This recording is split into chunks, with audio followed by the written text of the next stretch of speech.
আমাদের পঞ্চ ইন্দ্রিয় বারংবার বিষয় ভোগে প্রবৃত্ত হয়। এই যে পঞ্চ ইন্দ্রিয় চক্ষু, কর্ণ, নাসিকা, জিহ্বা, ত্বক, এগুলো আমাদেরকে কিছু না কিছু ভোগ করবার জন্য বা এখান থেকে কিছু না কিছু আনন্দ নেওয়ার ইচ্ছা আমাদের ভেতরে জাগে। আর যে ইচ্ছাটা আমাদের ভেতরে আসে, সেই ইচ্ছা আসে ডাইরেক্টলি আমাদের মাইন্ড থেকে। মানে মন কি করে, আমাদের এই পাঁচটা সেন্সেসকে ব্যবহার করে এই পৃথিবীর যত পদার্থ আছে, যত বিষয়বস্তু আছে, সেই সমস্ত বিষয়বস্তু এবং পদার্থ থেকে কিছু না কিছু ভোগ করবার জন্য। অর্থাৎ পদার্থের জগতে এই যে ভোগের আকাঙ্ক্ষাটা, এটা জেনারেলি প্রত্যেকটা মানুষের ভেতরে থাকে বা প্রত্যেকটা জীবের ভেতরেই লক্ষ্য করে দেখা যায়। আমরা চোখ দিয়ে কিছু বিশেষ আকর্ষণীয় বিষয় দেখতে চাই, কান দিয়ে কিছু উৎকৃষ্ট বিষয় শুনতে চাই, যে বিষয় শুনতে আমার মন করে। তো এই ধরনেরই বিভিন্ন কিছু, ত্বক চাই বিশেষ কিছু স্পর্শের অনুভূতি নিতে।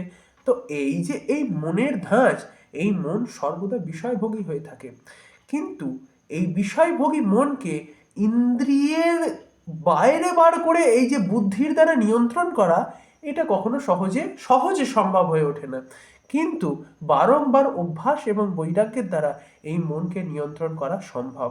সবার আগে বুঝতে হবে আমাদের এই ফুল ফাংশনসটা তৈরি হয়েছে কিভাবে। আমাদের মন হলো সফটওয়্যারিং সিস্টেম। যেমন আমাদের ফোনের ভেতরে বিভিন্ন সফটওয়্যারে বিভিন্ন ধরনের অ্যাপস ইনস্টল থাকে, অনেক কিছু গেম ইনস্টল থাকে, তারপরে আমরা সেই গেমটাকে খেলতে পারি। ঠিক সিমিলারলি আমাদের মনে বিভিন্ন ধরনের ভাবনা এবং ইন্টারপ্রিটেশনস বা এই বহির্জগৎ সম্পর্কে বা এই এক্সটার্নাল ওয়ার্ল্ড সম্পর্কে যত ধরনের ধারণাগুলো হয় না, এই মনে সেগুলো কিন্তু থাকে। এবং এই মন কি করে, সেই এক্সটার্নাল ধারণাগুলোকে একটি বিভিন্ন বিভিন্ন ধরনের বিলিফ সিস্টেম মানে বিশ্বাসের সঙ্গে এই মনের ওপর গ্রথিত করে দেয়, যার ফলে মনের রিয়াকশনসটা এক্স্যাক্টলি সেই ধরনের আসে। আরেকটি বিষয় ঘটে।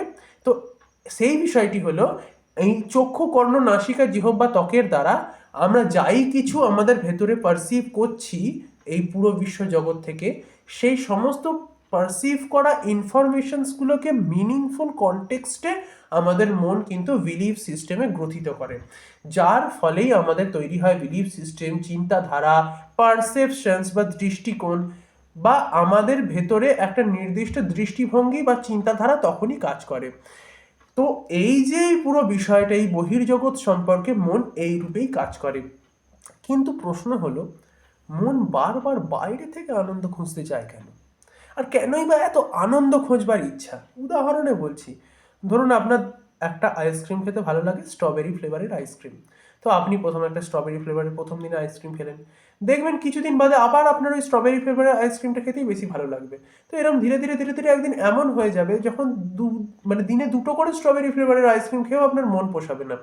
যেমন এই আপনার হাতে থাকা মোবাইল ফোনটা যখন আপনি ইউজ করবার কথা প্রথম প্রথম ভাবতেন যে লিমিটেডে ইউজ করবো, আজকালকার দিনে তো দেখছি অনেকেই ফোন ইউজ করতে করতে কোথাও না কোথাও ইন্ডালজ হয়ে যাচ্ছে, অ্যাডিক্টেড হয়ে যাচ্ছে, তো আমি লিমিটেড ইউজ করব। কিন্তু এই মন যেন বারংবার এই ইন্দ্রিয়ের দ্বারা, মানে আমাদের চক্ষু, কর্ণ, নাসিকা, জিহ্বা, ত্বক ইত্যাদির দ্বারা আমাদের ভেতরে এক ধরনের এমন সেন্সেস তৈরি করছে, এমন অনুভূতিকে তৈরি করছে, এমন ফিলিংসকে তৈরি করছে, যার ফলে ডোপামিন রিলিজ হচ্ছে। আর আমাদের মন সম্পূর্ণভাবে সন্তুষ্ট হয়ে আবার নতুন আনন্দের দিকে দৌড়ে বেড়াচ্ছে। এক্ষেত্রে কি করা যেতে পারে? কেন মন এত বাইরে আনন্দ খুঁজতে বেরোয়?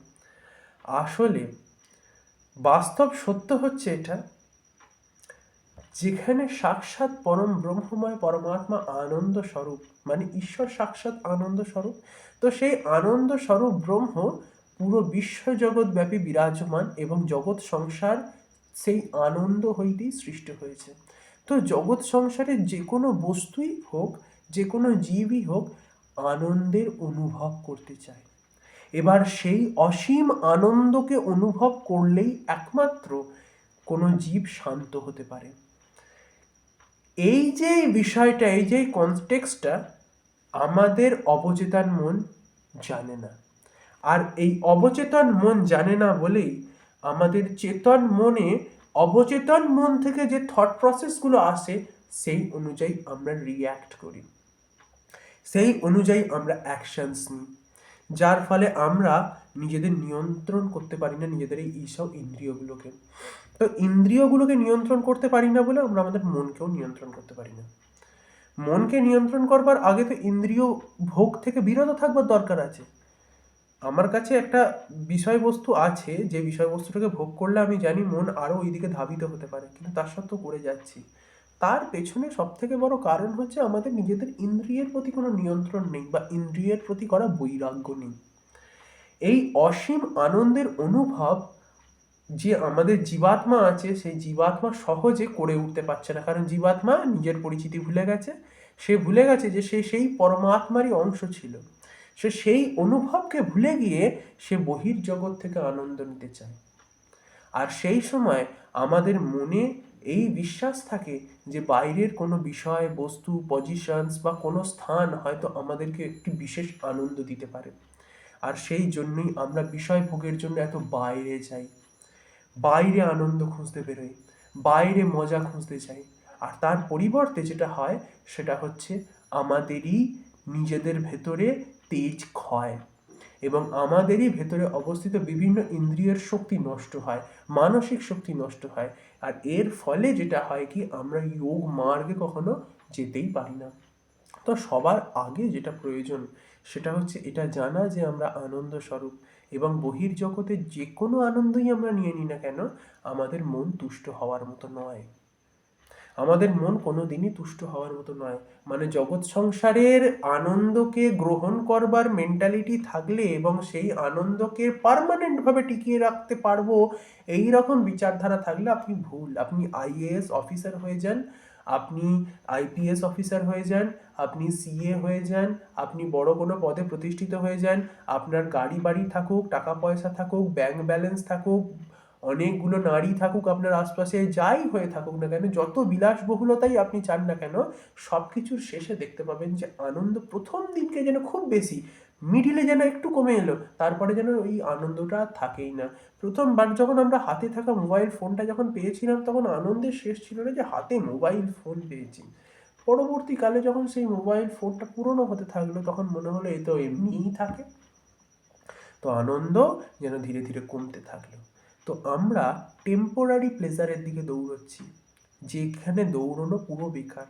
মরুভূমিতে মরীচিকা হয় না, বহু ক্ষেত্রে মরীচিকায় আমরা দেখতে পাই যে যেখানে জল নেই সেখানে মনে হয় জল আছে, যেখানে কোনো রকম সুকুন নেই বা আরাম নেই সেখানে মনে হয় সেই আরামটা বিরাজ করছে। পরবর্তীকালে সেই স্থানে উপস্থিত হয়ে দেখা যায় যে সেইখানে সেসব নেই, এবং এই পুরোটাকেই মরীচিকা বলা হয়ে থাকে। সিমিলারলি এই জগৎ সংসারও মরুভূমির মরীচিকার মতো।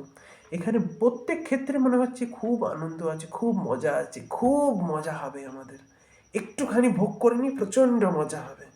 5 মিনিটের মজা, 10 মিনিটের মজা, 15 মিনিটের মজা। আর সেই 5 মিনিটের মজা, 10 মিনিটের মজা, 15 মিনিটের মজা ওঠাতে গিয়ে আমরা আমাদের জীবনের এক গুরুত্বপূর্ণ সময়কে এবং নিজেদের বাস্তবিক এই শরীরকে ক্ষয় করতে থাকি। শরীরের এত পরিমাণে ক্ষয় হয় যে আমরা কখনো আন্দাজও করতে পারবো না এর ফলে। কিন্তু নিত্য আমরা এইসব ক্ষয়গুলো করছি, আমাদের বিভিন্ন ইন্দ্রিয়গুলো থেকে বিভিন্ন ক্ষমতা, যে বিশেষ ক্ষমতা আছে সেই বিশেষ ক্ষমতাটি ধীরে ধীরে ধীরে ধীরে ক্ষয়িত হচ্ছে। আমাদের ভেতরে অবস্থিত সেই অসীম ব্রহ্ম তেজ, যেটি প্রকটভাবে অবস্থান করবার প্রয়োজনীয়তা ছিল, সেই ব্রহ্ম তেজ ধীরে ধীরে প্রচ্ছন্ন হচ্ছে। একমাত্র তখনই এই আত্মা সজীবভাবে, মানে প্রকট হয়ে আমাদের সম্মুখে আসবে, মানে নিজের স্থিতিকে আমাদেরকে বোঝাবে, বা সাক্ষাৎ ঈশ্বরের যে বাস্তবিক উপস্থিতিকে আমরা তখনই প্রত্যক্ষ করতে পারবো নিজেদের হৃদয়ে, যখন আমরা এই সমস্ত ইন্দ্রিয়ের স্বল্প ভোগের চিন্তা ছেড়ে অনন্ত আনন্দের জন্য মনকে ভেতরে ঠেলবো ধ্যানের মাধ্যমে বা উত্তম বিচারের মাধ্যমে। মনকে যখন ভেতরে আমরা ঠেলবো, তখন আমরা দেখতে পাবো যে আমাদের মনের ভেতরে কত কত স্তর আছে, কি কি ধারণা আছে, কি কি অডিওস আছে, কি কি ভিডিওস আছে, কি কি চিন্তাধারা কাজ করছে। তখন আমরা এর গভীরে চলে যেতে পারবো। এবার গভীরে যাওয়ার পরে আমরা দেখতে পাবো ধীরে ধীরে ধীরে ধীরে আমরা আমাদের অস্তিত্ব তখন ভুলতে থাকবো। এবং এ এক গভীর ধ্যান সাধনা, যে ধ্যান সাধনার মাধ্যমে ধীরে ধীরে আমরা আমাদের বাস্তবিক স্থিতি কোনটা সেটা জানতে পারবো, এবং বাস্তবিক জ্ঞানের মাধ্যমে এটা বুঝতে পারবো যে বাইরের মজা বলে কিচ্ছু নেই, সব দুদিনের। জগৎ সংসারকে শাস্ত্রে দুঃখালয় বলা হয়েছে, মানে যেখানে কিনা বাইরে শুধু দুঃখই বিরাজ করছে, আনন্দ নয়। অর্থাৎ এই আনন্দের, অসীম আনন্দের প্রাপ্তির জন্য আমাদের উচিত সম্পূর্ণভাবে মনকে নিজের বশে রেখে নিজের ভেতরের দিকে ঝুঁকে দেখা যে বাস্তবিকে আমাদের ভেতরে কি চলছে, আমাদের আত্মিক স্থিতি কোথায়, আমাদের আসল পরিচিতি কি, আমরা কোথা থেকে এসেছি, কেনই বা এসেছি, কি কারণ, জন্মের কি কারণ, মৃত্যুর কি কারণ। এই চিন্তা ভাবনাগুলো বা এই প্রশ্নগুলো যখন আমাদের মনে খেলে ওঠে, তখনই একমাত্র আমরা মুক্তির দিকে অগ্রসর হই, যেটা বাস্তবিকই আমাদের জীবনের আসল লক্ষ্য। তখন আমরা বুঝতে পারি যে আনন্দ আসলে কোথায় আছে। বাইরের যে আনন্দগুলো দেখতে লাগছে সেটা 2 মিনিটের আনন্দ। একটা মুভি দেখতে যাবে, 2.5 ঘন্টার মুভি দেখলে, পরের 1 ঘন্টা একটু মনে মনে নাচলে, পরের 1 ঘন্টার ভেতরে আস্তে আস্তে আস্তে আস্তে সেই আনন্দ ফিকে হতে থাকলো। সিমিলারলি জগৎ সংসারের যে কোনো আনন্দকেই দেখে নাও, আর যেখানে গিয়েই আনন্দিত হতে যাও না কেন, সব জায়গায় সব ক্ষেত্রেই কিন্তু মানে একই। মানে সেখানে কোনো বাস্তবিক আনন্দের কোনো পরিচিতি নেই। Money can't buy happiness, reasons is, হ্যাপিনেসকে তুমি পারচেস করতেই পারো মানির দ্বারা, মানে যে কোনো অর্থের দ্বারাই আমরা যে কোনো হ্যাপিনেসকেই পেতে পারি, কিন্তু সেটা টেম্পোরারি, মানে কিছুদিনের জন্য বা কিছুক্ষণের জন্য। পার্মানেন্ট হ্যাপিনেসটা পাওয়াটা খুব মুশকিল। আমরা নিজের টাকা পয়সা দিয়ে একটা বড় বেড তো কিনতে পারি, কিন্তু ঘুমকে কি কিনতে পারি না। আমরা বড় লেভেলের একটা ঘড়ি কিনতে পারি, কিন্তু সেই ঘড়ির যে সময়, সেই সময় কি আমরা টাকা দিয়ে কিনতে পারি না। তো যেটা অমূল্য বিষয়, সেই অমূল্য বিষয়কে বোঝবার জন্য বা জানবার জন্য, বা এই সমস্ত ধরনের ভিডিও, যে ভিডিওগুলো আমি বানাচ্ছি সেই সব কন্টেন্টের সঙ্গে জুড়ে থাকবার জন্য আমার চ্যানেলটিকে সাবস্ক্রাইব করবেন, আমার সঙ্গে জুড়ে থাকবেন। আমার সঙ্গে এতক্ষণ অবস্থান করবার জন্য আপনাদের অনেক অনেক ধন্যবাদ। ভগবান পরমেশ্বর যিনি অবস্থান করছেন আমাদের হৃদয়ে, তিনি আপনাদেরকে সুবুদ্ধি দিন যে বাস্তবিক আনন্দ কোথায় অবস্থান করছে, এবং সেই আনন্দের দিকে আপনাদেরকে পরিচালিত করুক। আপনার জীবনে মঙ্গল হোক, আমি এইটুকুই প্রার্থনা করি। ধন্যবাদ।